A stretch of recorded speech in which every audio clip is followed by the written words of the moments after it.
ദൈവനാമം മഹത്വപ്പെടുമാറാകട്ടെ. കഴിഞ്ഞ സൺഡേയിൽ നമ്മൾ പഠിക്കുകയുണ്ടായി. ഹല്ലേലൂയ. യേശുക്രിസ്തു മോശെക്കാട്ടിലും ശ്രേഷ്ഠൻ എന്നുള്ള വിഷയമായിരുന്നു നമ്മൾ കഴിഞ്ഞ സൺഡേയിൽ പഠിച്ചത്. എങ്ങനെ കർത്താവ് നമ്മളെ ന്യായപ്രമാണത്തിൽ നിന്ന്, അതിൻ്റെ ശാപത്തിന് കീഴിൽ നിന്ന് നമ്മളെ വിടുവിച്ചു എന്നുള്ള കാര്യം നമ്മൾ കഴിഞ്ഞ ഞായറാഴ്ച പഠിച്ചു. ഇന്ന് നമ്മൾ പഠിക്കുന്നത് കർത്താവായ യേശുക്രിസ്തു യോശുവയെക്കാട്ടിലും ശ്രേഷ്ഠൻ എന്നുള്ള വിഷയം. Is greater than Joshua.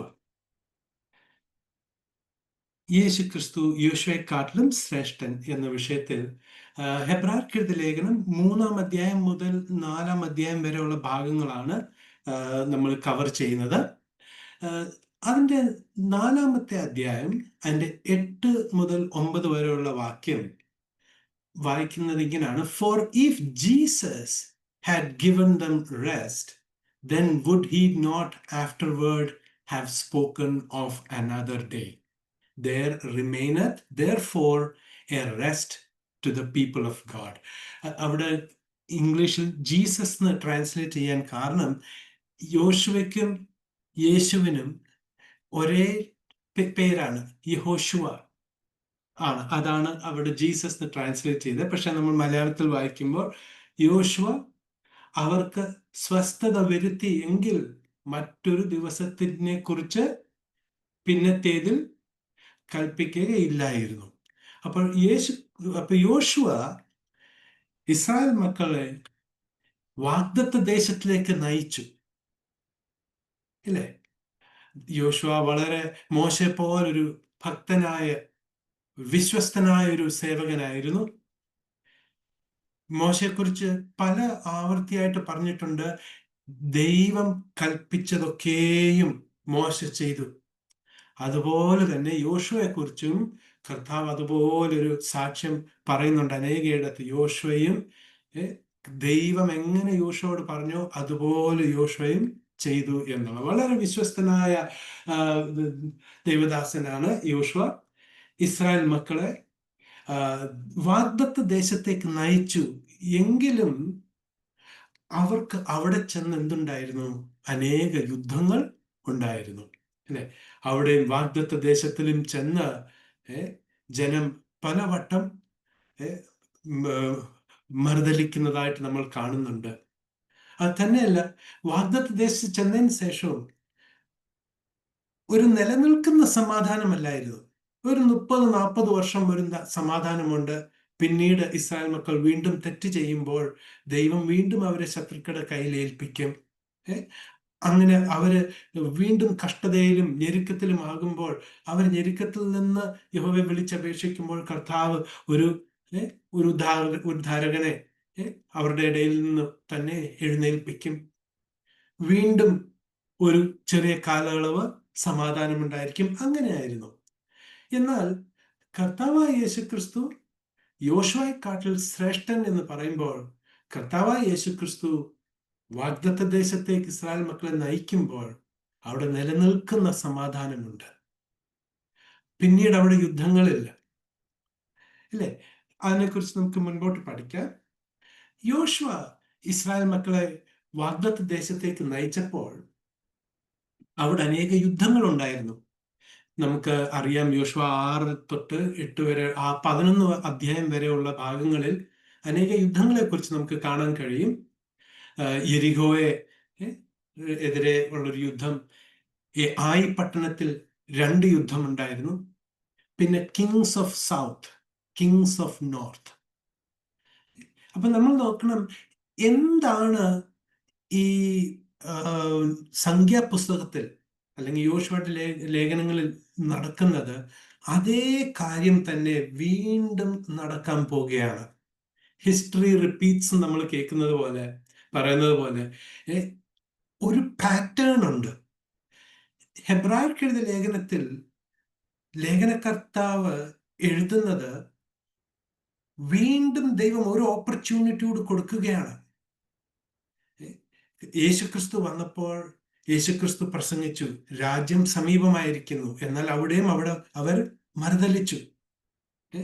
ഇപ്പോൾ വീണ്ടും ക്രിസ്തുവിന്റെ ശരീരമാകുന്ന സഭയുടെ റാപ്ചർ, ഉൽപ്രാവണത്തിന് ശേഷം വീണ്ടും രാജ്യത്തിന്റെ പദ്ധതി പുനരാരംഭിച്ചിരിക്കുകയാണ്.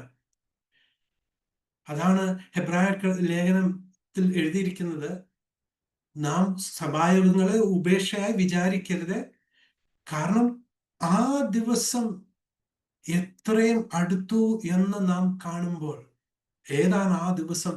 കർത്താവിന്റെ രണ്ടാം വരവ്, അല്ലെ? ഒലിവുമലയിൽ അപ്രത്യക്ഷ വരവ് അടുത്തു. നമുക്കത് പറയാൻ കഴിയുമോ? നമുക്ക് റാപ്ചർ എന്നാ നടക്കുന്നെന്ന് പറയാൻ കഴിയുമോ? ഇല്ല, അത് ആർക്കും പറയാൻ കഴിയുകയില്ല. ഇല്ലേ? അതൊരു നീണ്ട ഒരു കൃപയുടെ ഒരു കാലഘട്ടമാണ്. അത് ജാതികളുടെ സംഖ്യ തികയുമ്പോഴും ഇസ്രായേലിന് അന്ധത ഭവിച്ചിരിക്കുന്നു എന്ന് പറയുന്ന പോലെ ആർക്കും റാപ്ചർ ഇത്രാന്തി നടക്കും എന്ന് ആർക്കും ശരിയായിട്ട് പറയാൻ കഴിയുകയില്ല. പക്ഷേ മഹോപദ്രകാലത്തിൽ കൂടി കടന്നു പോകുന്നവർക്ക് യേശുക്രിസ്തു ഒലിവ്മലയിൽ എന്ന് വരും എന്ന് വളരെ വ്യക്തമായിട്ട് പറയാൻ കഴിയും. കാര്യം യേശുക്രിസ്തു മത്തായി സുവിശേഷത്തിൽ പറഞ്ഞിട്ടുണ്ട്, വിശുദ്ധ സ്ഥലത്തെ അശുദ്ധമാക്കുന്ന മ്ലേച്ഛ വസ്തു ദേവാലയത്തിൽ അല്ലെങ്കിൽ വിശുദ്ധ സ്ഥലത്ത് നിൽക്കുന്നത് കാണുമ്പോൾ ആ ദിവസം തൊട്ട് 1260 ദിവസം ദാനിയേൽ പ്രവചനത്തിൽ എഴുതിയിരിക്കുന്നത്. അത് തന്നെ യേശുക്രിസ്തു മത്തായി സുവിശേഷത്തിൽ പറയുകയാണ്, അല്ലെ? അപ്പൊ ആ മിഡ് ട്രിബുലേഷൻ തൊട്ട് ഏത് സമയം ഈ മ്ലേച്ഛ വസ്തു വിശുദ്ധ സ്ഥലത്ത് നിൽക്കുന്നു അവിടം തൊട്ട് അവർ എണ്ണിയാൽ മതി 1260 ദിവസം. അപ്പൊ അവർക്ക് വളരെ കൃത്യമായിട്ട് അവർക്ക് പറയാൻ കഴിയും എന്ന് കർത്താവ് വരും എന്ന്. അപ്പൊ നോക്കണേ, ഹെബ്രായർക്ക് എഴുതിയ ലേഖനം ആർക്കാണ് എഴുതിയിരിക്കുന്നത്? The little flock church.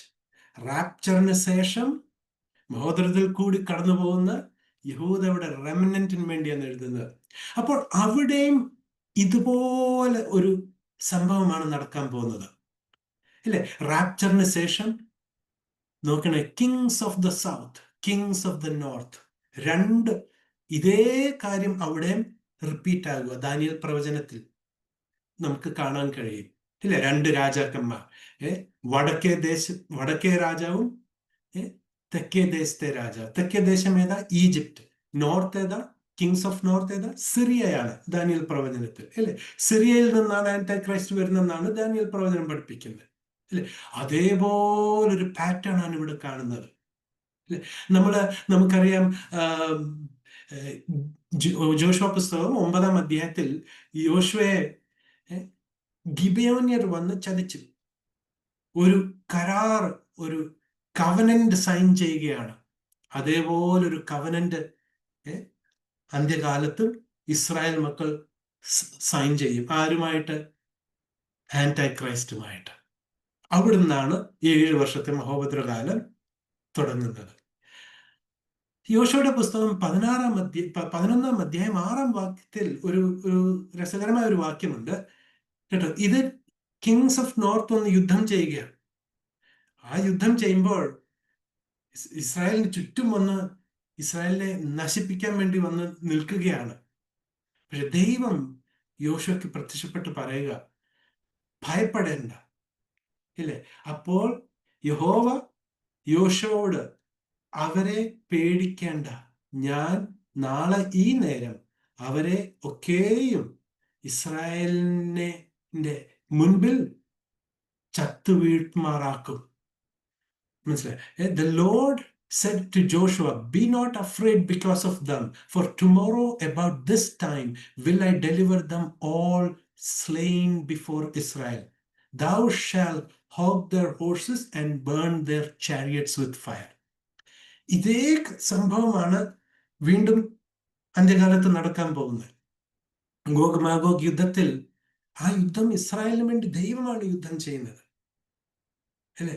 എന്നിട്ട് 1000 ആണ്ട് ആഴ്ചയിലേക്ക് കടക്കും മുമ്പ്, ആ പ്രാരംഭ സമയത്ത് ഇസ്രായേൽ മക്കൾ എന്താ ചെയ്യുന്നത്? അവരുടെ ആയുധങ്ങളെ എന്ത് ചെയ്യുക? ശേഖരിച്ച് തീയരിക്കാൻ ഉപയോഗിക്കുക. ഇതേ സെയിം പാറ്റേൺ പ്രിയമുള്ളവരെ റിപ്പീറ്റ് ചെയ്യുന്നതായിട്ട് നമുക്ക് കാണാൻ കഴിയും.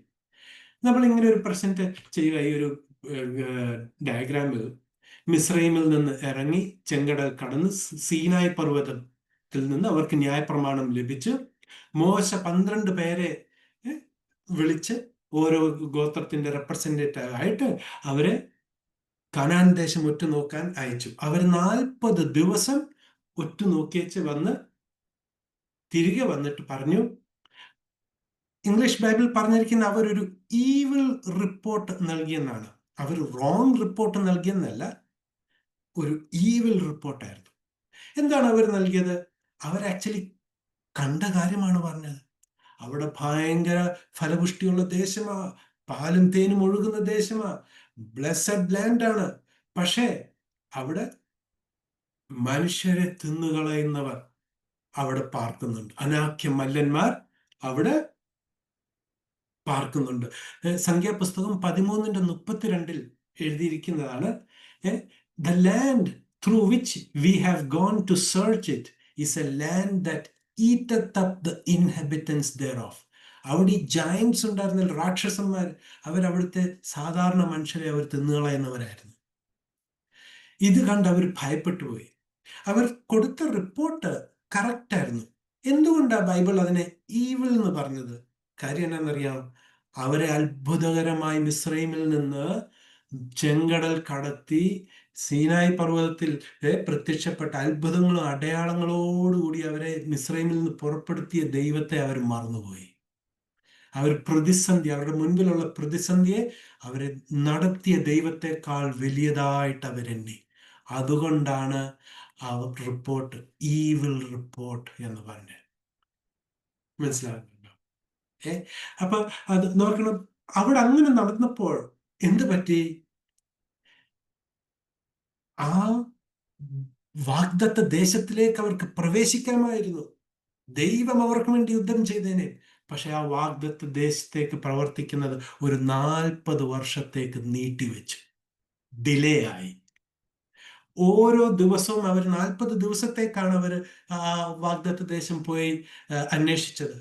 40 ദിവസം എടുത്തു. ഓരോ ദിവസത്തിനും ഒരു വർഷം വെച്ച് 40 വർഷം അത് ഡിലേ ആയി. ദൈവത്തിന്റെ ശിക്ഷാവിധിയായിരുന്നു. എന്നാൽ നോക്കണേ, ഇതേപോലൊരു കാര്യമാണ് യേശുക്രിസ്തുവിന്റെ സമയത്തും നടന്നത്. കർത്താവായ യേശുക്രിസ്തു വന്നു, രാജ്യം സമീപം എന്ന് പ്രസംഗിച്ചു. യേശുക്രിസ്തു ക്രൂശിൽ കയറ്റി. 3-ാം ദിവസം യേശുക്രിസ്തു മരിച്ചവരിൽ നിന്ന് ഉയർത്തെഴുന്നേറ്റു. പെന്തക്കോസ്ത് നാൾ പരിശുദ്ധാത്മാവിനെ നൽകി വീണ്ടും രാജ്യം ഓഫർ ചെയ്യുകയാണ്. പത്രോസ് അപ്പോസ്തലൻ പ്രസംഗിക്കുകയാണ്, മാനസാന്തരപ്പെടുക. ഒരുപക്ഷെ ദൈവം യേശു ക്രിസ്തുവിനെ മസിയായെ വീണ്ടും അയക്കുമ്പോൾ നമുക്ക് വിശ്രാന്തിയുടെ ദിവസങ്ങൾ വരും. പക്ഷെ അവരെന്ത് ചെയ്തു? ആ മെസ്സേജിനെ എതിർത്തു. അപ്പോസ്തല പ്രവൃത്തി 7-9 വരെ നമ്മൾ വായിക്കുമ്പോൾ അവര് സ്തേഫാനോസിനെതിരെ കല്ലെറിഞ്ഞ് സ്തേഫാനോസിനെ കൊല്ലുകയാണ്. അവിടെ എന്ത് നടന്നു? രാജ്യത്തെ അവരെന്ത് ചെയ്തു? റിജക്റ്റ് ചെയ്തു. രാജാവിനെ റിജക്റ്റ് ചെയ്തു. ഇതേ സംഭവമാണ് നമ്മൾ വീണ്ടും കാണുന്നത്. സംഖ്യാപുസ്തകം 14-ാം അധ്യായം 30-31 വരെ വായിക്കുമ്പോൾ നമുക്ക് കാണുന്നത്, യോശുവയും കാലേബും പറഞ്ഞു, ഇല്ല ഇല്ല, നമ്മളാൽ കഴിയും, നമ്മുടെ ദൈവം നമ്മളോട് കൂടെയുണ്ട്, നമുക്ക് ഇപ്പൊ തന്നെ പോയി ആ ദേശം നമുക്ക് കൈവശമാക്കാം എന്ന് പറഞ്ഞപ്പോൾ, എങ്ങനെ സ്തേഫാനോസിനെ കല്ലെറിഞ്ഞ് കൊല്ലാൻ ശ്രമിച്ചോ അതുപോലെ അന്നും ജനം യോശുവയെയും കാലേബിനെയും കല്ലെറിഞ്ഞു കൊല്ലുവാൻ ശ്രമിച്ചു. മനസ്സിലാകുന്നുണ്ട്? How history repeats. വീണ്ടും റാപ്ചറിന് ശേഷം അവർ വീണ്ടും ഇതുപോലൊരു സിറ്റുവേഷനിലേക്ക് എത്തിയിരിക്കുകയാണ്. മനസ്സിലാകുന്നുണ്ടോ? അപ്പോൾ ദൈവം ഒരു കാര്യം പറയുക. 40 സംഖ്യാപുസ്തകം 14-ാം അധ്യായം 30-31 വരെയുള്ള വാക്യം നമ്മൾ വായിക്കുമ്പോൾ ദൈവം പറയുക,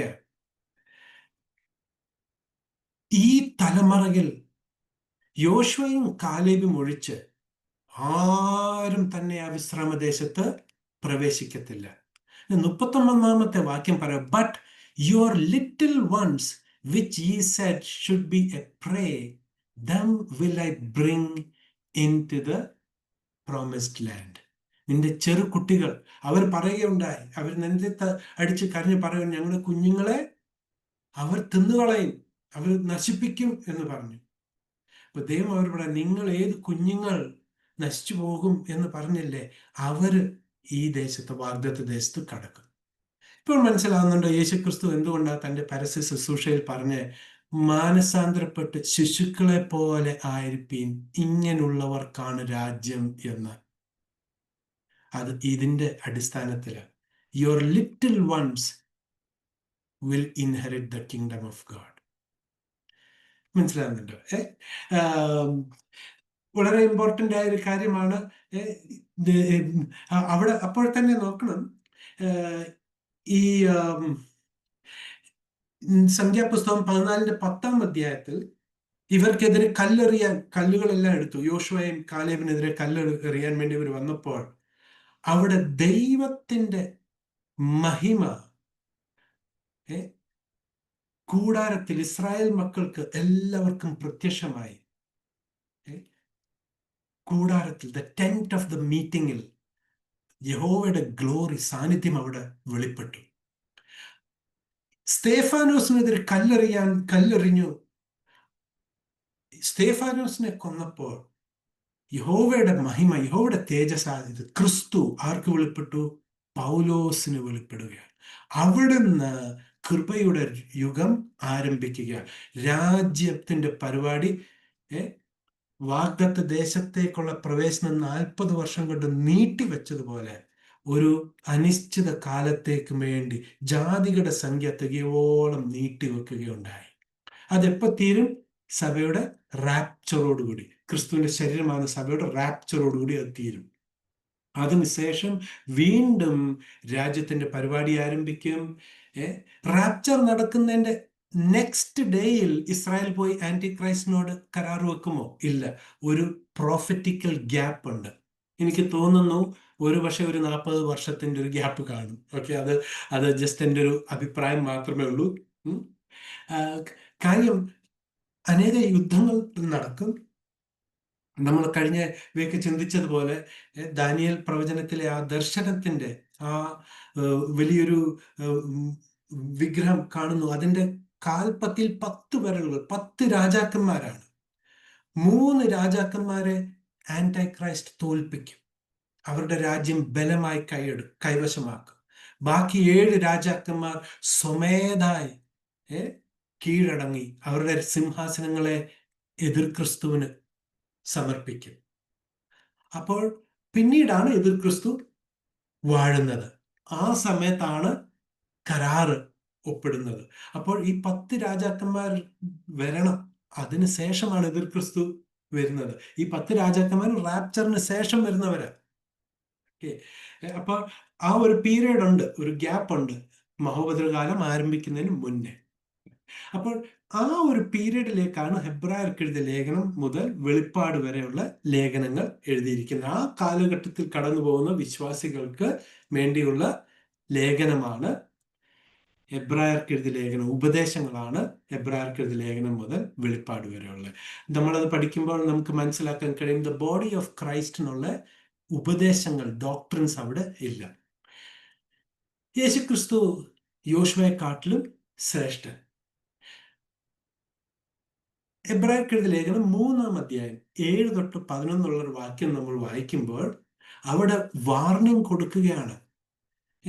എങ്ങനെ ഇസ്രായേൽ മക്കൾ, നിങ്ങളുടെ പിതാക്കന്മാർ മരുഭൂമിയിൽ വെച്ച് ദൈവത്തെ പരീക്ഷിച്ചോ, അവരുടെ ഹൃദയം കഠിനമാക്കിയോ, അതുപോലെ നിങ്ങൾ അവിശ്വാസത്തിന്റെ ദുഷ്ടഹൃദയത്താൽ ആരും ഹൃദയം കഠിനമാക്കരുതേ എന്നുള്ളൊരു ഉപദേശമാണ്. മനസ്സിലാകുന്നുണ്ടാവും.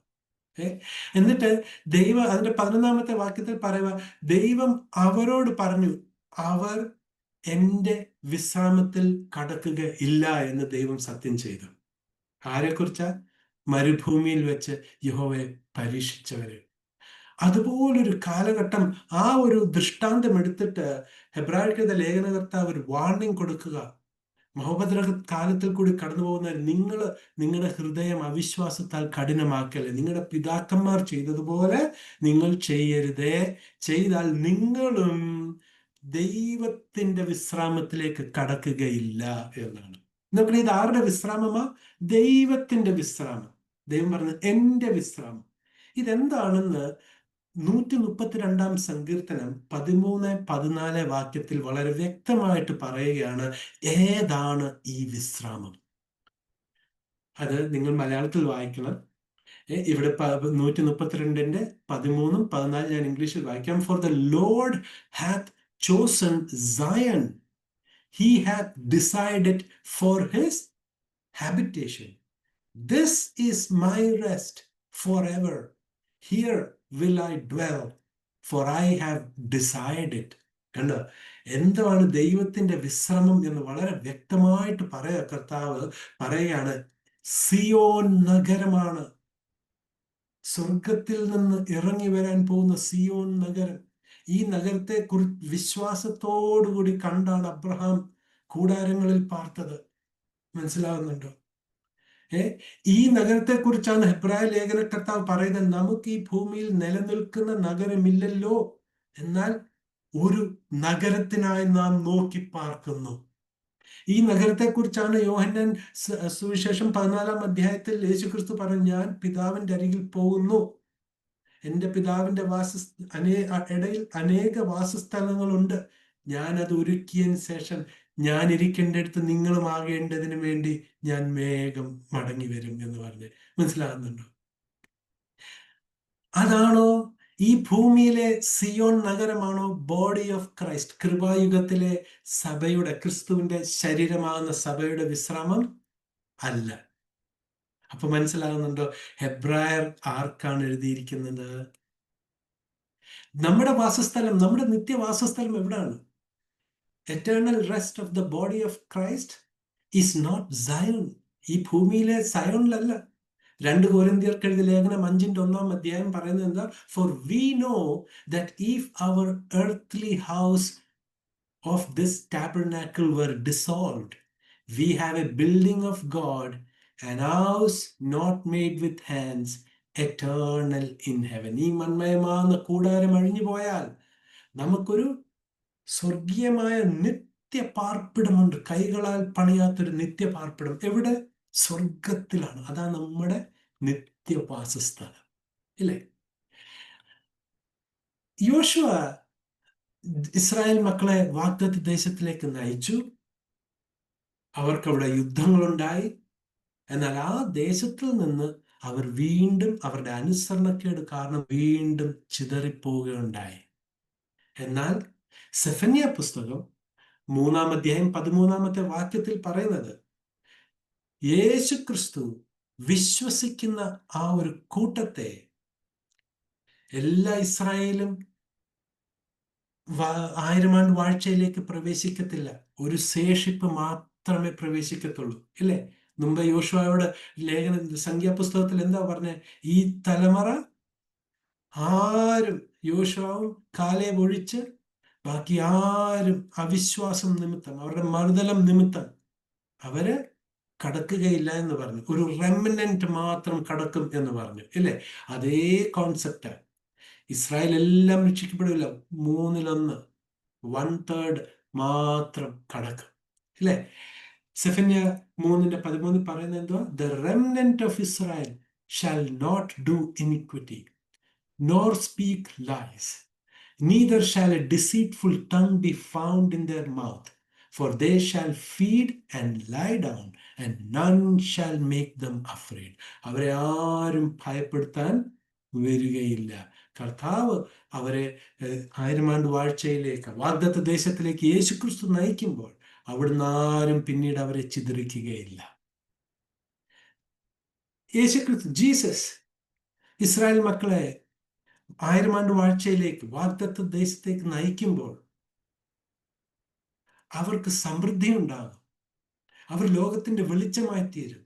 അവർ ലോകമെങ്ങും പോയി യഹോവയെ കുറിച്ചുള്ള കാര്യങ്ങൾ ജ്ഞാനം പകർന്നു കൊടുക്കും അന്യജാതികൾക്ക്. അന്യജാതികളും അവരുടെ വെളിച്ചത്തിലേക്ക് കടന്നു വരും. അല്ലെ? യെശയ്യാ പുസ്തകം 60:1-3 വരെയുള്ള വാക്യം നമുക്കറിയാവുന്ന വാക്യം, ഏറായിസ് എഴുന്നേറ്റ് പ്രകാശിക്കുക, നിന്റെ പ്രകാശം വന്നുമിരിക്കുന്നു എന്നുള്ള കാര്യം. അല്ലെ? ജാതികൾ നിന്റെ പ്രകാശത്തിലേക്ക് കടന്നു വരും എന്നാണ് എഴുതിയിരിക്കുന്നത്. അതിന്റെ 17-19 വരെയുള്ള വാക്യം നമ്മൾ വായിക്കുമ്പോൾ കർത്താവ് അവരെ റീസ്റ്റോർ ചെയ്യുക.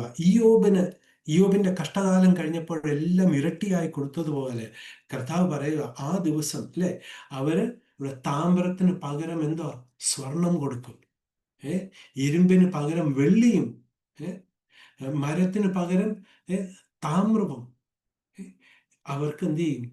കൊടുക്കും. അങ്ങനത്തെ ഒരു ഈ യോയേൽ പ്രവചനത്തിൽ പറയുന്നുണ്ടല്ലോ, തുള്ളൻ പുഴു കഴിച്ചത്, അതെല്ലാം നശിപ്പിച്ചത്, അതെല്ലാം ഇരട്ടിയായിട്ട് മടങ്ങി നൽകും എന്ന് പറയുന്നത് പോലെ തന്നെയാണ് ഈ ഒരു ഭാഗം. ഞാൻ സമാധാനത്തെ നിനക്ക് നായകന്മാരും നീതിയെ നിനക്ക് അധിപതിമാരും ആക്കും. മനസ്സിലാകുന്നുണ്ട്? 18-ാമത്തെ വാക്യത്തിൽ നോ മോർ വയലൻസ്, യുദ്ധങ്ങൾ, ക്ഷാമങ്ങൾ, ഈ വയലൻസ്, ഡിസ്ട്രക്ഷൻ, ഇതൊന്നും നിന്റെ അതിരിൽ വരികയില്ല. അതാണ് നിന്റെ മതിലുകൾക്ക് രക്ഷയെന്നും നിന്റെ വാതിൽക്ക് സ്തുതിയെന്നും നീ പേർ പറയും. ദൈവം അവരുടെ അവസ്ഥകളെ മാറ്റും. നിലനിൽക്കുന്ന രക്ഷയും നിലനിൽക്കുന്ന സമാധാനവും അവർക്ക് യേശു ക്രിസ്തു നൽകും. അത് യോശുവയ്ക്ക് നൽകാൻ കഴിഞ്ഞില്ല. യെശയ്യാ 54:14 വാക്യം പറയുകയാണ്, ഇനിയും terror will be removed far from you. അതായത് ഭീഷണി ഇനിയും അവരുടെ ദേശത്ത് ഉണ്ടാകുകയില്ല. ഇന്ന് ടെററിസമാണ്, അല്ലേ?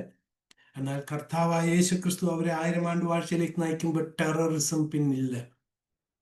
ഇത് തന്നെയാണ് സക്കറിയ പ്രവാചകൻ ലൂക്കോസിന്റെ 1-ാം അധ്യായം 69-ാമത്തെ വാക്യത്തിന് തൊട്ട് താഴോട്ട് പറയുന്നത്, ചുറ്റുമുള്ള ശത്രുക്കളുടെ ഭീതിയിൽ നിന്ന് ഞങ്ങളെ വിടുവിച്ച് നിത്യകാലം സമാധാനത്തോടുകൂടി നിന്റെ ആലയത്തിൽ ഞങ്ങൾ സേവിക്കും. അതാണ് അവരുടെ പ്രത്യാശ. Praise the Lord. എന്നാൽ നമ്മൾ ഹെബ്രായർക്ക് എഴുതിയ ലേഖനത്തിൽ കാണുന്ന ഒട്ടേറെ ഇടയിൽ കാണുന്ന ഒരു കാര്യം എന്ന് പറഞ്ഞാൽ അവരുടെ രക്ഷ കണ്ടീഷണലാണ്, അല്ലേ? Conditional salvation. അങ്ങനെയാണോ ദ ബോഡി ഓഫ് ക്രൈസ്റ്റ് ഇന്ന് കണ്ടീഷണൽ സാൽവേഷൻ ആണോ? ഹെബ്രായർക്ക് എഴുതിയ ലേഖനം 3:6 പറയുകയാണ്, whose house we are if we hold fast the confidence and the rejoicing of the hope firm unto the end. അവസാനം വരെ നമ്മൾ നമ്മുടെ പ്രത്യാശയെ മുറുകെ പിടിച്ചു നിന്നാൽ നമ്മൾ ക്രിസ്തുവിന്റെ ഭവനമായി തീരും എന്നാണ് ഹെബ്രായർക്ക് എഴുതിയ ലേഖനം അവരോട് പറയുന്നത്. കഷ്ടതയിലും പ്രതികൂലങ്ങളിലും തളർന്നു പോകല്ലേ, വീണു പോകല്ലേ, പിന്മാറല്ലേ, ഏശാവിനെ പോലാകല്ലേ, കയീനെ പോലാകരുതേ, ലോത്തിന്റെ വൈഫിനെ പോലെ ആകരുതേ എന്നൊക്കെയുള്ള വാർണിംഗ് ആണ് കൊടുത്തിരിക്കുന്നത്. വിട്ടുപോയ ദേശത്തെ കുറിച്ച് ഓർത്താൽ അവർ തിരികെ പോയേനെ എന്നുള്ള വാർണിംഗ് കൊടുക്കുന്നുണ്ട് ഹെബ്രായർക്ക് എഴുതിയ ലേഖനം, അല്ലേ? അതാ ലോത്തിന്റെ ഭാര്യ ഓർത്തുകൊള്ളുക എന്ന് യേശു ക്രിസ്തു പറഞ്ഞേ. അവിടെ നിന്നുപോയി, അവിടെ സ്തംഭിച്ചു പോയി. ഈ മഹോപദ്ര കാലത്ത് യേശു ക്രിസ്തു പറഞ്ഞ ടെറസയിൽ ഉള്ളവർ, തട്ടുംപുറത്ത് നിൽക്കുന്നവർ, അവര് ബെഡ്റൂമിൽ കയറി സാധനം എടുക്കാൻ നിൽക്കല്ലേ, വേഗം ഇറങ്ങി ഓടണം യഹൂദയിലെ പർവ്വതങ്ങളിലേക്ക്. കാരണം അത്ര വേഗമാണ് എതിർ ക്രിസ്തുവിടെ ആക്രമണം. അതുകൊണ്ടാണ് പറയുന്നത് തിരിഞ്ഞു നോക്കല്ലേ, നിൽക്കല്ലേ. 4-ാമത്തെ അധ്യായത്തിൽ ഹെബ്രായർക്ക് എഴുതിയ ലേഖനം 4-ാമത്തെ അധ്യായം 1-ാമത്തെ വാക്യത്തിൽ therefore fear lest a promise being left us of entering into the rest any of should seem to come short of it. ഭയപ്പെടാൻ എന്നാ പറയുന്നത്. ഭയത്തോടും വിറയലോടും ആയിരിക്കണം. എന്നാൽ തിമോഥെയോസ് എഴുതിയ ലേഖനത്തിൽ പൗലോസ് നമ്മളോട് എന്താണ് പറഞ്ഞത്? നമുക്ക് ഭയത്തിന്റെയോ ഭീരുത്വത്തിന്റെയോ ആത്മാവ് അല്ല നമുക്ക് നൽകിയിരിക്കുന്നെന്നാണ് പറഞ്ഞിരിക്കുന്നത്, അല്ലേ? എന്നാൽ അവർക്ക് ഭയപ്പെടണം. കാരണം ആ ഓട്ടം അവർ തികച്ചില്ലെങ്കിൽ എന്തു പറ്റും? വാഗ്ദത്ത ദേശത്തിന്റെ അരികിൽ വന്നാൽ പോലും അഥവാ അവർ തെറ്റിപ്പോയാൽ അവർ വാഗ്ദത്ത ദേശത്തിൽ പ്രവേശിക്കത്തില്ല, അല്ലെ? വളരെ ഫേമസ് ആയ വാക്യങ്ങളാണ് ഹെബ്രായർക്ക് എഴുതിയ ലേഖനം 6:4 വരെയുള്ള വാക്യം. നിങ്ങൾ മലയാളത്തിൽ നോക്കണേ. എന്നിട്ട് ഹെബ്രായർക്ക് എഴുതിയ ലേഖനം 10-ാം അധ്യായം 26-27 വാക്യം. രക്ഷ നഷ്ടപ്പെട്ടു പോകും എന്ന് പഠിപ്പിക്കുന്നവർ ഈ വാക്യങ്ങളാണ് എടുത്തു പറയുന്നത്. അതായത് ഒരിക്കൽ പരിശുദ്ധാത്മാവ് ലഭിച്ചതും സ്വർഗീയ ദാനങ്ങളെ അനുഭവിച്ചവർ അവർ വീണ്ടും തെറ്റിപ്പോയാൽ അവരെ മടക്കി കൊണ്ടുവരാൻ അസാധ്യം എന്നുള്ള വാക്യങ്ങൾ. അതുപോലെ തന്നെ നാം അറിഞ്ഞുകൊണ്ട് പാപം ചെയ്താൽ പിന്നീട് ഒരു യാഗമില്ല, പാപക്ഷമയ്ക്കായി വേറൊരു യാഗമില്ല, ദൈവത്തിന്റെ കോപാഗ്നിയേ ഉള്ളൂ എന്നുള്ള ഈ 2 വാക്യങ്ങൾ രക്ഷ നഷ്ടപ്പെടും എന്ന് പറയുന്നവർ എടുക്കുന്നതാണ്. പക്ഷെ ഇത് ആർക്ക് എഴുതിയതാണ്? മഹോപദ്ര കാലത്തിൽ കൂടി റാപ്ചറിന് ശേഷം വീണ്ടും ന്യായപ്രമാണവും വിശ്വാസവും പ്രവൃത്തിയും വേണ്ടുന്ന ഒരു സുവിശേഷമാണ് പ്രചരിക്കപ്പെടാൻ പോകുന്നത്. അതാണ് യാക്കോബ് അപ്പോസ്തലൻ പറയുന്ന പ്രവൃത്തി കൂടാത്ത വിശ്വാസം ചത്ത വിശ്വാസം. അത് ഇന്ന് നമുക്കുള്ളതല്ല. ഇന്ന് പ്രവൃത്തി ഉണ്ടെങ്കിൽ രക്ഷ കൃപയാൽ അല്ല, ഇല്ല. ഇന്ന് ബോഡി ഓഫ് ക്രൈസ്റ്റ് റോമർക്ക് എഴുതിയ ലേഖനത്തിൽ ഇങ്ങനെ, രക്ഷ വിശ്വാസത്താൽ ആണെങ്കിൽ, കൃപയാൽ ആണെങ്കിൽ അത് പ്രവൃത്തിയാൽ അല്ല. അഥവാ പ്രവൃത്തിയാൽ ആണെങ്കിൽ അത് കൃപയാലല്ല. മനസ്സിലാകുന്നുണ്ടോ? ആ പ്രമാണമല്ല ഹെബ്രായർക്ക് എഴുതിയ ലേഖനം തൊട്ട് വെളിപ്പാട് വരെ കാണുന്നത്. അപ്പൊ നമ്മൾ റൈറ്റ്ലി ഡിവൈഡ് ചെയ്ത് മനസ്സിലാക്കണം. നാളെ ആൾക്കാർ ഈ വാക്യം കൊണ്ട് നമ്മളെ പേടിപ്പിക്കുമ്പോൾ നമ്മുടെ സമാധാനം കെട്ടുപോകും. അതിനെക്കുറിച്ച് നമുക്ക് അടുത്ത സ്ലൈഡിൽ കേൾക്കാം. ഈ വാക്യം പറഞ്ഞിരിക്കുന്നത് എന്താണ്? ആ കാലഘട്ടത്ത് ആരേലും എതിർ ക്രിസ്തുവിന്റെ മുദ്ര 666 666 മുദ്ര എടുത്താൽ അവർക്ക് വാങ്ങാം, അവർക്ക് വിൽക്കാം, അവർക്ക് ആഹാരം ലഭിക്കും, അവർക്ക് കുടിവെള്ളം ലഭിക്കും, അവർക്ക് രോഗചികിത്സയുണ്ട്, എല്ലാമുണ്ട്. അതാണ് അവരുടെ പീരിയഡ് ഓഫ് ടെംപ്റ്റേഷൻ. അവരുടെ പരിശോധന, വിശ്വാസത്തിന്റെ പരിശോധനയാണ് ആ സമയം. അവരത് എടുക്കാതെ, മുദ്ര എടുക്കാതെ, സാത്താന്റെ മുദ്ര എടുക്കാതെ അന്ത്യം വരെ വിശ്വാസത്തോടുകൂടി പിടിച്ചു നിന്നാൽ അവര് എന്ത് ചെയ്യും? 1000 ആണ്ട് വാഴ്ചയിലേക്ക് കടക്കും, ഇല്ലേ? അതേസമയം അവർ പിന്മാറിയാൽ, ഈ മുദ്ര ഏറ്റാൽ അതൊരു ക്ഷമിക്കപ്പെടാത്ത പാപമാണ്. യോഹന്നാൻ അപ്പോസ്തലൻ പറയുന്നു, ക്ഷമിക്കപ്പെടുന്ന പാപമുണ്ട്, അതിനു വേണ്ടി നിങ്ങൾ പ്രാർത്ഥിക്കുക. പക്ഷെ ഒരു സഹോദരൻ ക്ഷമിക്കപ്പെടാത്ത പാപം അല്ലെങ്കിൽ മരണത്തിലേക്കുള്ള പാപം ചെയ്താൽ പിന്നെ അവന് വേണ്ടി പ്രാർത്ഥിക്കണ്ട എന്നാ പറയുന്നത്. കാരണം എന്തുവാ? അവന് മാനസാന്തരപ്പെടാൻ കഴിയത്തില്ല.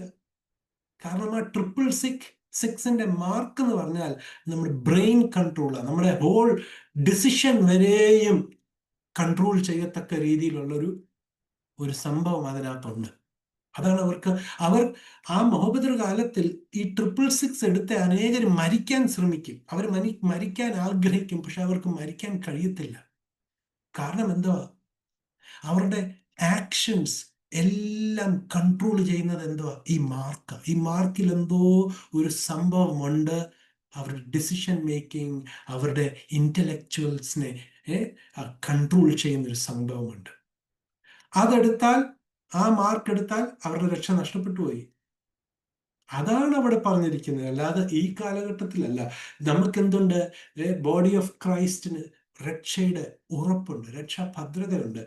അധികം വാക്യം ഞാൻ എടുക്കുന്നില്ല, ഒരു ഭാഗം മാത്രം എടുത്ത് കാണും. റോമർക്ക് എഴുതിയ ലേഖനം 8 അതിന്റെ 1ഉം 2ഉം വാക്യം ആരംഭിക്കുന്നത്, now there is no condemnation to them which are in Jesus Christ. ക്രിസ്തു യേശുവിൽ ഉള്ളവർക്ക് ഇനിയും ഒരു ശിക്ഷാവിധിയും ഇല്ല. അടുത്തെന്തോ, who walk not after the flesh but after the spirit. ഇവിടെ ഫ്ലഷ് എന്ന് പറയുന്നത് എന്തുവാ? ന്യായപ്രമാണമാണ്. ആത്മാവ് പറയുന്നത് എന്തുവാ? പൗലോസ് അപ്പോസ്തലനിൽ കൂടി നൽകിയ കൃപയുടെ സുവിശേഷം. കഴിഞ്ഞ ഞായറാഴ്ച നമ്മൾ പഠിച്ചല്ലോ, കല്ലിന്മേൽ എഴുതിയ മരണത്തിന്റെ ശുശ്രൂഷ അതിന് ഒരു മഹിമ ഉണ്ടായിരുന്നെങ്കിൽ ആത്മാവിന്റെ ശുശ്രൂഷയ്ക്ക് എത്ര അധികം മഹിമ. അതിന്റെ രണ്ടാമത്തെ വാക്യം നോക്കണേ. For the law of the spirit of life in Christ Jesus has made me free from the law of sin and death. അതാണ് ന്യായപ്രമാണം, അല്ലേ? അതിൽ നിന്ന് തന്നെ വിടുവിച്ചു. എപ്പോഴാണ് വിടുവിക്കുന്നത്? ഈ കൃപയുടെ സുവിശേഷത്തിൽ വരുമ്പോൾ, ഇല്ലേ? നോ കണ്ടംനേഷൻ എന്ന് പറഞ്ഞ് ആരംഭിച്ചിട്ട് അതിന്റെ 39 വാക്യത്തിൽ നോ സെപ്പറേഷൻ, നമ്മളെ ക്രിസ്തുവിന്റെ സ്നേഹത്തിൽ നിന്ന് ആർക്കും വേർപിടിക്കാൻ കഴിയുകയില്ല എന്നാണ് അത് അവസാനിക്കുന്നത്. വളരെ അനുഗ്രഹിക്കപ്പെട്ടൊരു വാക്യമാണ്. ഈ ഒരു ഭാഗം നിങ്ങൾ മലയാളത്തിൽ വായിക്കുക കേട്ടോ. ഇപ്പോഴുള്ളതിനോ വരുവാനുള്ളതിനോ മരണത്തിനോ വാളിനോ പട്ടിണിക്കോ ഇത് സ്വർഗത്തിലുള്ളതോ ഭൂമിയിലുള്ളതോ ദൂതന്മാർക്കോ വാഴ്ചകൾക്കോ നമ്മളെ ക്രിസ്തുവിന്റെ സ്നേഹത്തിൽ നിന്ന് ആർക്കും അകറ്റാൻ കഴിയുകയില്ല, വേർപെടുത്താൻ കഴിയുകയില്ല എന്നാണ് പറയുന്നത്. നോക്കണേ, we are delivered from the bondage of the law of Moses. പ്രവൃത്തിയും വിശ്വാസവും അതുപോലെ തന്നെ ഉള്ള സുവിശേഷം പത്രോസ് അപ്പോസ്തലൻ പ്രസംഗിച്ച്, അതായത് യേശുക്രിസ്തു പത്രോസ് ലിറ്റിൽ ഫ്ലോക്കിന് നൽകിയ ആ സുവിശേഷത്തിൽ നിന്ന് നമ്മളെ എന്ത് ചെയ്തിരിക്കുക? ദൈവം വിടുവിച്ചിരിക്കുക, അല്ലെ? നോക്കി റോമർക്കെഴുതിയ ലേഖനം 7-ാം അധ്യായം 5 തൊട്ട് 6 വരെയുള്ള വാക്യം വായിക്കുമ്പോൾ, നാം ജഡത്തിലായിരുന്നപ്പോൾ ന്യായപ്രമാണത്താൽ ഉളവായ പാപങ്ങൾ മരണത്തിന് ഫലം കായ്ക്കത്തക്കവണ്ണം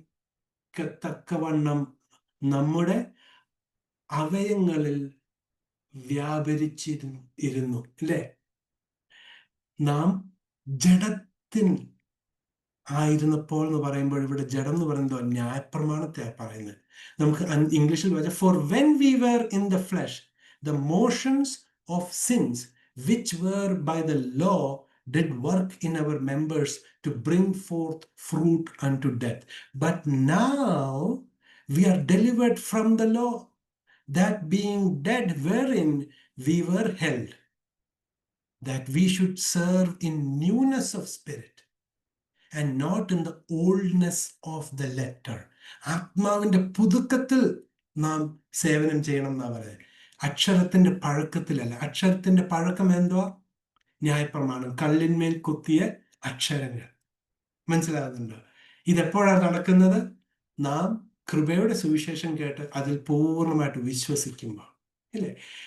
റോമർക്കെഴുതിയ ലേഖനം 4-ാം അധ്യായം 4 തൊട്ട് 5 വരെയുള്ള വാക്യത്തിൽ പറയുന്നത് എന്തുവാ? നമ്മുടെ ഒരു വിശ്വാസിയുടെ വിശ്രാമം, ഇന്ന് നമ്മുടെ യേശുക്രിസ്തു നമ്മളെ നയിക്കുന്ന വിശ്രാമം എങ്ങനെയുള്ളതാ? നമ്മൾ ഇന്ന് ആരും രക്ഷയ്ക്ക് വേണ്ടി അത് പ്രവർത്തിക്കുന്നില്ല, ഇല്ലേ? നമുക്കിന്നുണ്ട് ആശ്രയമുണ്ട്, വിശ്രാമവുമുണ്ട്, ഇല്ലേ? എങ്കിലും പ്രവർത്തിക്കുന്നവനും കൂലി കണക്കിടുന്നുണ്ടോ? കൃപയായിട്ട് കടം മൊഴിയാത്രേ, ഇല്ലേ? For now to him that worketh is the reward not reckoned of grace but of debt. പ്രവർത്തിക്കാത്തവൻ എങ്കിലും അഭക്തനെ നീതീകരിക്കുന്നവനിൽ വിശ്വസിക്കുന്നവനോ അവന്റെ വിശ്വാസം നീതിയായി കണക്കിടുന്നു. But to him that worketh not, മനസ്സിലായ? അഭക്തന എങ്കിലും പ്രവർത്തിക്കുന്നില്ല, ബട്ട് ബിലീവത്ത്, വിശ്വസിക്കുക. അഭക്തനെ പ്രവൃത്തി കൂടാതെ നീതീകരിക്കുന്ന ദൈവത്തിലുള്ള ആ വിശ്വാസം അവനെ എന്ത് ചെയ്യുന്നു? അവനെ നീതിയായി കണക്കിടുന്നു. അതാണ് ഇന്ന് നമ്മൾ പ്രവർത്തിക്കുന്നില്ല. 2 വാക്യങ്ങൾ നിങ്ങളുടെ ശ്രദ്ധയിൽ കൊണ്ടുവരാൻ ആഗ്രഹിക്കുന്നു. കണ്ടീഷണൽ സാൽവേഷൻ, ഇന്നും രക്ഷ നഷ്ടപ്പെടാൻ കഴിയും എന്ന് പഠിപ്പിക്കുന്നവർ ഉപയോഗിക്കുന്ന 2 വാക്യം, പൗലോസിന്റെ ലേഖനങ്ങളിൽ നിന്നുള്ള 2 വാക്യങ്ങൾ ഒന്ന് എടുക്കാം. 1 കൊരിന്ത്യർ 15:2. Okay, by which also you are saved if ye keep in memory what I preached unto you. സുവിശേഷം നിങ്ങൾ പിടിച്ചു കൊണ്ടിരുന്നാൽ എന്നുള്ള വാക്യം. അപ്പോൾ ആൾക്കാർ പറയും പിടിച്ചുകൊണ്ടിരിക്കണം,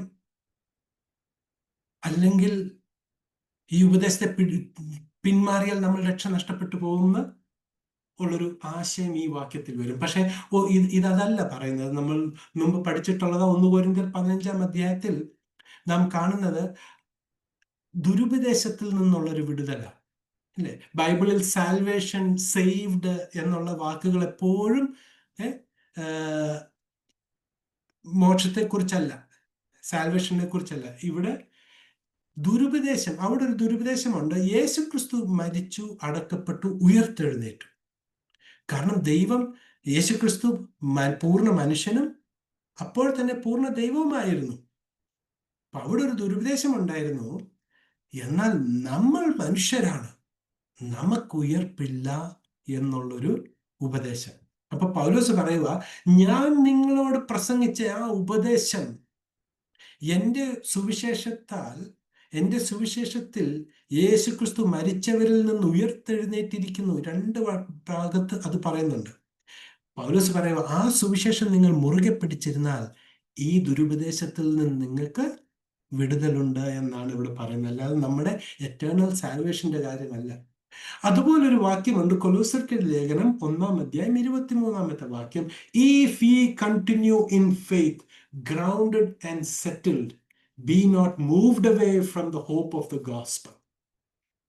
ഇവിടെ വിശ്വാസത്തിൽ നിലനിന്നുകൊണ്ടാൽ എന്നുള്ളൊരു ഭാഗം ഉണ്ട്.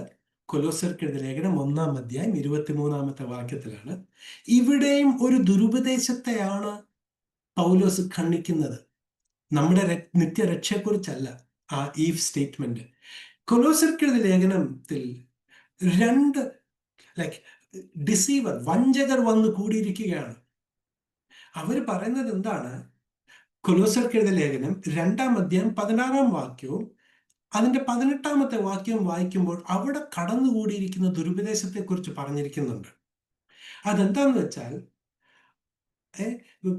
ഇംഗ്ലീഷിൽ ഇങ്ങനെ, let no man therefore judge you in meat or in drink or in respect of a holiday or new moon or keeping of Sabbaths. ഒന്നാമത്തെ ഇത് മോശയുടെ ന്യായപ്രമാണത്തിന്റെ ഡയറ്ററി ഫോളോ ചെയ്യണം. പ്രത്യേക ആഘോഷങ്ങൾ, ഫുൾ മൂൺ, ന്യൂ മൂൺ, സാബത്തുകളൊക്കെ ആചരിക്കണം എന്നുള്ളൊരു ഉപദേശം വന്നിരിക്കുകയാണ്. വിശ്വാസം മാത്രം പോരാ, ഈ കാര്യങ്ങളോട് നമ്മൾ പ്രമാണിക്കണം എന്നുള്ളൊരു ദുരുപദേശം. അതിന്റെ 18-ാമത്തെ വാക്യത്തിൽ വേറൊരു ദുരുപദേശം വന്നിരിക്കുക. യേശുക്രിസ്തുവിൽ നിന്ന് നമുക്ക് ജ്ഞാനം ലഭിക്കും, പക്ഷേ ദൂതന്മാരുടെ ആരാധനയാൽ നമുക്ക് അധികം ജ്ഞാനം ലഭിക്കും എന്നുള്ളൊരു ഉപദേശവും അവരുടെ ഇടയിൽ എന്ത് ചെയ്തിട്ടുണ്ട്? വന്നിരിക്കുകയാണ്. താഴ്ചയിലും ദൂതന്മാരെ ആരാധിക്കുന്നതിലും എന്നുള്ള ഒരു കാര്യങ്ങൾ ഇവര് വന്ന് എന്ത് ചെയ്തു? അതിന്റെ 2-ാമത്തെ അധ്യായം 1 തൊട്ടുള്ള 2 വരെയുള്ള വാക്യം വായിക്കുമ്പോൾ ഇങ്ങനെയാണ്, for I would that ye knew that what great conflict I have for you and for them that are at Laodicea and for as many as not seen my face in the flesh, that their hearts might be comforted, knit together in love, and unto all riches of the full assurance of understanding, to the acknowledgement of the mystery of God and of Father and of Christ. ഈ ദുരുപദേശികൾ ഈ കൊലോസ്യർക്കിലെ സഭയിൽ കടന്നു വന്നിട്ട് എന്ത് ചെയ്തു? അവരുടെ ഉപദേശത്താൽ അവരുടെ സമാധാനം കെടുത്തുകയാണ്. അവരുടെ കംഫർട്ട് ഇല്ലാതാവുക, അവരുടെ പ്രത്യാശ ഇല്ലാതാവുകയാണ്. അവരോട് പൗലോസ് പറയുന്നത് എന്താണ്? പൗലോസിന്റെ ആഗ്രഹം എന്താ? നിങ്ങൾ സ്നേഹത്താൽ ഒരു മനസ്സോടുകൂടി ആശ്വാസത്തിൽ നിറഞ്ഞവരായി പൂർണ്ണ ഉറപ്പുള്ളവരായി നിൽക്കണം.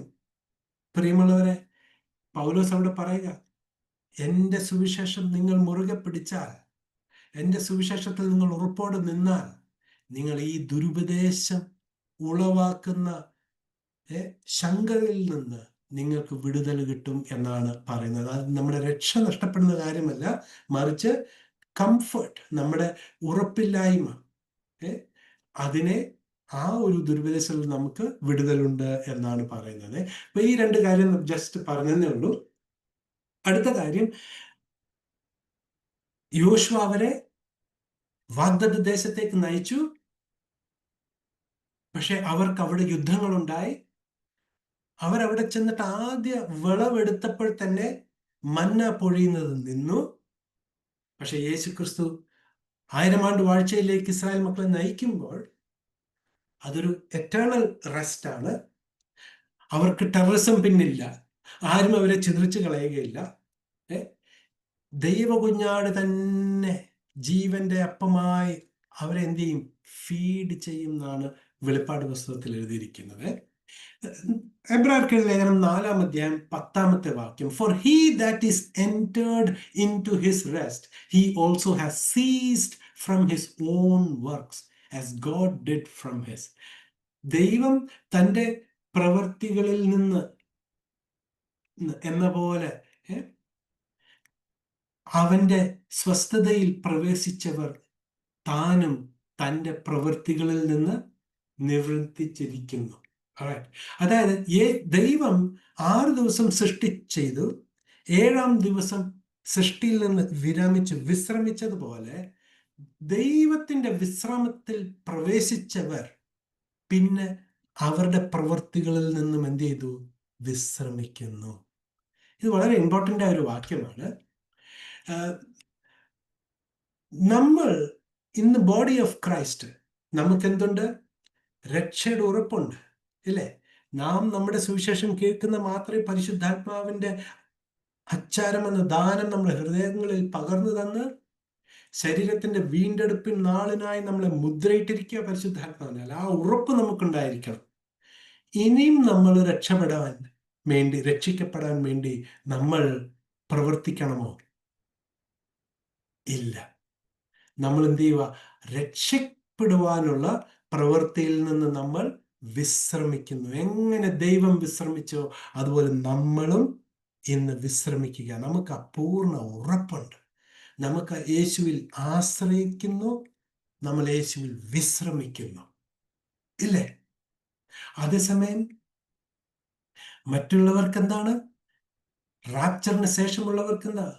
അവരവസാനം വരെ മുറുകെ പിടിക്കണം. അവരവരുടെ പ്രത്യാശയെ, അവരുടെ വിശ്വാസത്തെ പ്രവൃത്തിയിൽ തെളിയിച്ച് കാണിക്കണം, അല്ലേ? ഇത് എന്ത് ഇമ്പോർട്ടൻ്റ് ആയ ഒരു കാര്യമാണ്. എന്നാൽ അതിന്റെ 11-ാമത്തെ വാക്യത്തിൽ പറയുക, let us labor therefore to enter into that rest.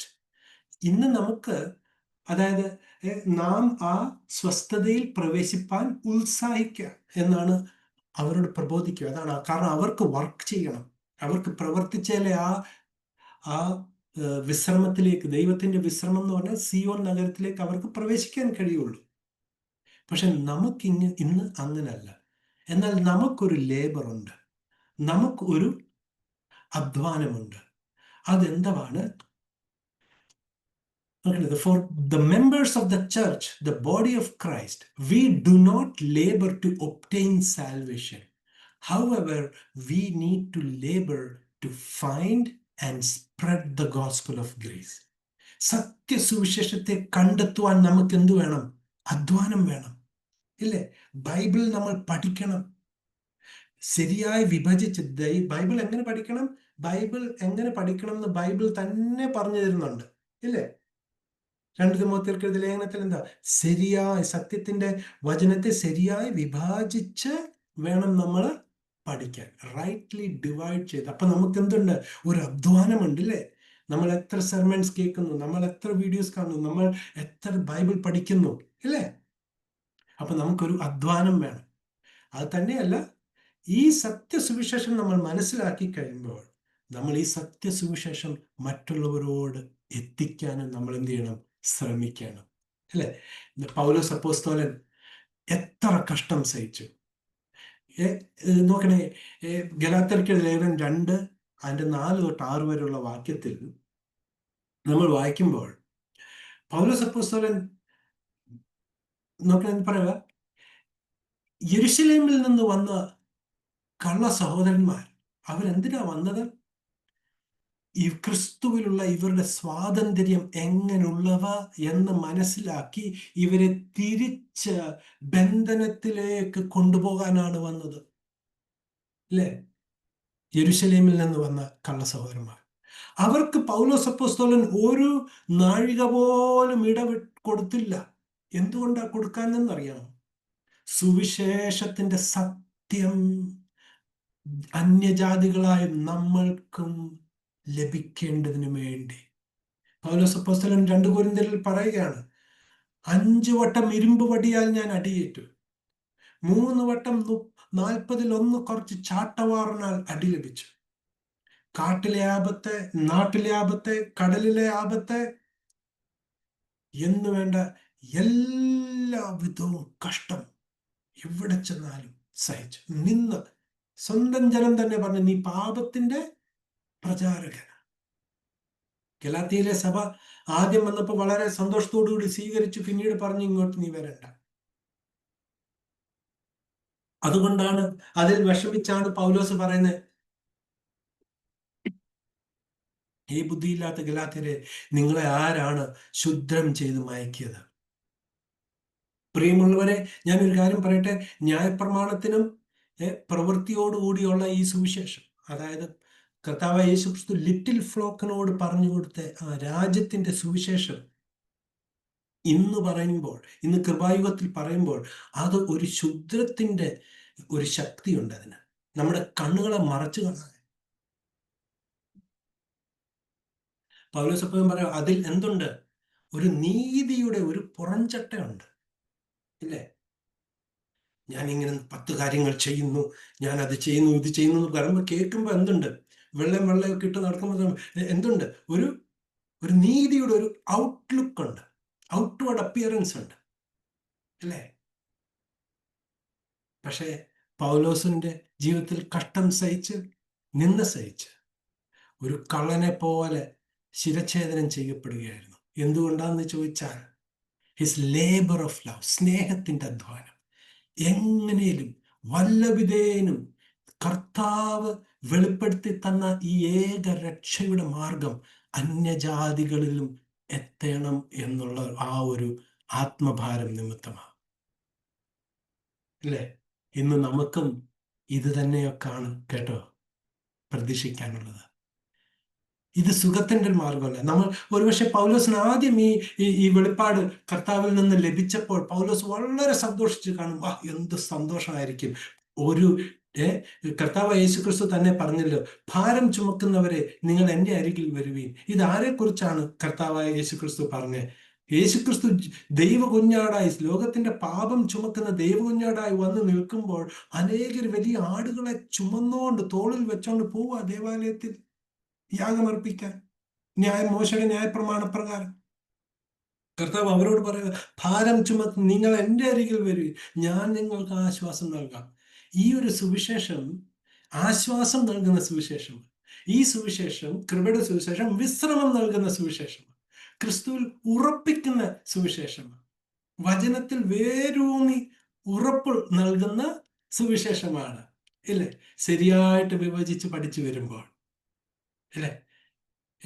നോക്കണേ, പൗലോസ് വളരെ സന്തോഷത്തോടു കൂടി ആയിരിക്കാം, ഇത് ഞാൻ ഇപ്പൊ തന്നെ എല്ലാവരോടും പോയി പറയാൻ പോവുക. യഹൂദന്മാരുടെ അടുക്കൽ ചെന്നപ്പോൾ അവർ പറഞ്ഞു, നീ ഇനിയും ഈ കാര്യം നിങ്ങളോട് പറഞ്ഞേക്കല്ലേ. ജാതികളുടെ അടുക്കൽ പറഞ്ഞു ചെന്നപ്പോൾ ജാതികൾ അനേകരും സ്വീകരിച്ചു. എന്നാൽ ചിലർ പറഞ്ഞു, നീ കാര്യം പറഞ്ഞതിൽ ഒക്കെ സത്യമുണ്ട്. ഫിലിക്സ് എന്ന രാജാവ് പറഞ്ഞു, പൗലോസ്, നീ ഓൾമോസ്റ്റ് നിന്നെ പോലെ കൺവേർട്ട് ചെയ്തു.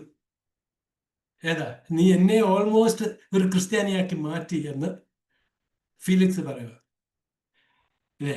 പക്ഷെ പല കാരണങ്ങളാൽ പൗലോസിന് ലഭിച്ചത് എന്തുവാ? നിന്ദയും പരിഹാസവും ജയിലറെ.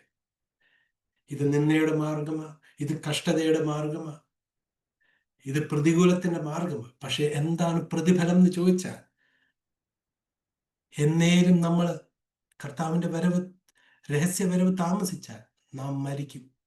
അന്ന് നമുക്ക് പൗലോസിനെ പോലെ ധൈര്യത്തോടു കൂടി നമുക്ക് പറയാൻ കഴിയും, ഞാൻ നല്ല ഓട്ടം ഓടി, എൻ്റെ വിശ്വാസം കാത്തു. എനിക്ക് നീതിയുടെ കിരീടം എനിക്കായി സൂക്ഷിച്ചിരിക്കുന്നു എന്ന് ഉറപ്പോടെ ജീവിച്ച് ഉറപ്പോടെ വിശ്രമിക്കാം. ദൈവം നമ്മളെ ഈ വചനങ്ങളാൽ അനുഗ്രഹിക്കട്ടെ.